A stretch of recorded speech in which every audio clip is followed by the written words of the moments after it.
اب آتے ہیں اس طرف کہ اگر قرآن میں ہر سوال کا جواب موجود ہے تو پھر اس سوال کا جواب بھی ضرور ہونا چاہیے کہ ذی القرنین کون ہے۔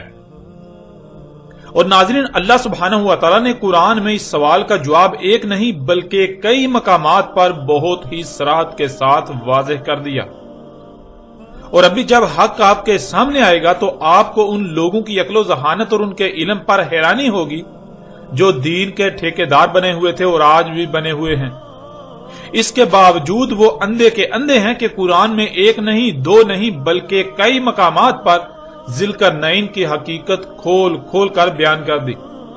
باقاعدہ اس کا کئی مقامات پر نام بھی بتا دیا گیا، نام کے ساتھ اس کا ذکر کیا گیا، لیکن اس کے باوجود یہ لوگ اندھے کے اندھے ہی رہے، ان کو کچھ نظر ہی نہ آیا۔ اس وقت آپ کو سکرین پر سورہ الکہف کی آیت 83 نظر آ رہی ہے، جس میں اللہ سبحانہ و تعالیٰ کا کہنا ہے وَيَسْأَلُونَكَ عَنْ ذِي الْقَرْنَيْنِ قُلْ سَأَتْلُو عَلَيْكُم مِّنْهُ ذِكْرًا۔ وَيَسْأَلُونَكَ یہ 5 الفاظ کا مجموعہ ہے۔ وَيَسْأَلُونَكَ،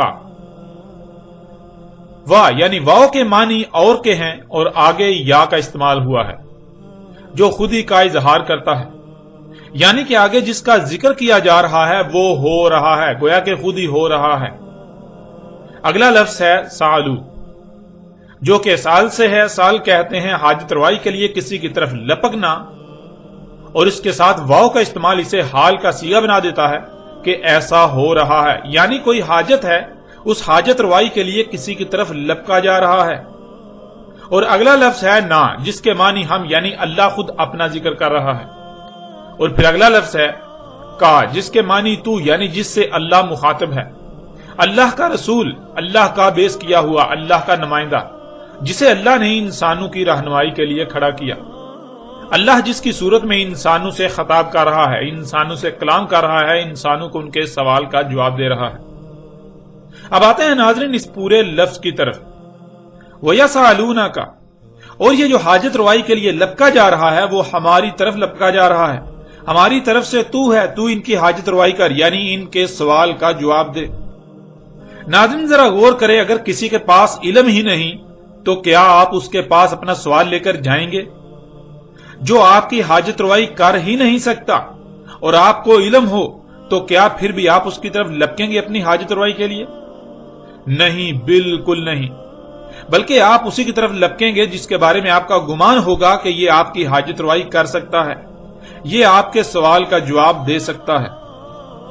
اب ناظرین ذرا غور کریں کہ پہلی بات، قرآن اللہ کا کلام ہے، یعنی اس قرآن میں جو کچھ بھی ہے یہ اللہ کی اول تا آخر تمام انسانوں سے کی ہوئی گفتگو ہے، جسے اللہ سبحانہ و تعالیٰ نے اس قرآن میں آیات کی صورت میں بطور تاریخ درج کر دیا۔ آیت کی جمع ہے، اور آیت کہتے ہیں پوری شے کا چھپے ہوئے ہونا سوائے اس کے چھوٹے سے حصے کے، چھوٹے سے پہلو کے۔ وہ جو چھوٹا سا حصہ، تھوڑا سا حصہ، چھوٹا سا پہلو سامنے ہوتا ہے اسے عربی میں آیت کہا جاتا ہے۔ جب آیت میں غور کیا جائے، اس کی گہرائی میں جایا جائے تو کیا چھپا دیا گیا تھا وہ سامنے آ جائے گا، یعنی آیت بین ہو جائے گی۔ اب ناظرین آپ خود غور کریں کہ قرآن میں کس کی آیات ہیں، یہ آیات کس نے اتاری؟ کیا اللہ کے علاوہ کوئی اور ایسا ہے جس کی یہ آیات ہوں؟ نہیں، بالکل نہیں۔ قرآن میں اللہ کی آیات ہیں، اللہ نے سب آیات اتاری۔ ناظرین جب یہ آیات اللہ کی ہیں تو پھر اللہ کے علاوہ کس کو علم ہو سکتا ہے کہ اللہ نے ان آیات کے پیچھے کیا چھپایا ہے؟ جو نظر آ رہا ہے اس کی اصل حقیقت کیا ہے؟ اللہ کے علاوہ کون ہے جو ان آیات کو بیان کر سکتا ہے، یعنی ہر لحاظ سے کھول کھول کر واضح کر سکتا ہے؟ جب یہ اللہ کی آیات ہیں تو اللہ کے علاوہ کوئی بھی یہ جواب نہیں دے سکتا کہ ان آیات کے پیچھے کیا چھپا دیا گیا، ان آیات کی اصل حقیقت کیا ہے، ان آیات کو بیان کیسے کیا جا سکتا ہے۔ اور اسی وجہ سے اللہ سبحانہ وتعالی نے اس آیت کے شروع میں ہی کہا کہ یہ جو سوال کیا جا رہا ہے یہ سوال ہم سے ہے، یعنی یہ سوال اللہ سے کیا جا رہا ہے، صرف اور صرف ہم ہی یعنی اللہ ہی اس کا جواب دے سکتا ہے۔ اور ہم یعنی اللہ کون ہے اور ہم یعنی اللہ کیسے جواب دیتا ہے، اسی کا اللہ سبحانہ وتعالی نے آگے جواب دے دیا کہ تو ہماری طرف سے ان کے سوال کا جواب دے، یا یہ بھی کہہ سکتے ہیں کہ اللہ کہہ رہا ہے ہم تیری صورت میں ان کے سوال کا جواب دے رہے ہیں۔ اللہ اپنے رسول کو کہہ رہا ہے کہ تو ان کے سوال کا جواب دے۔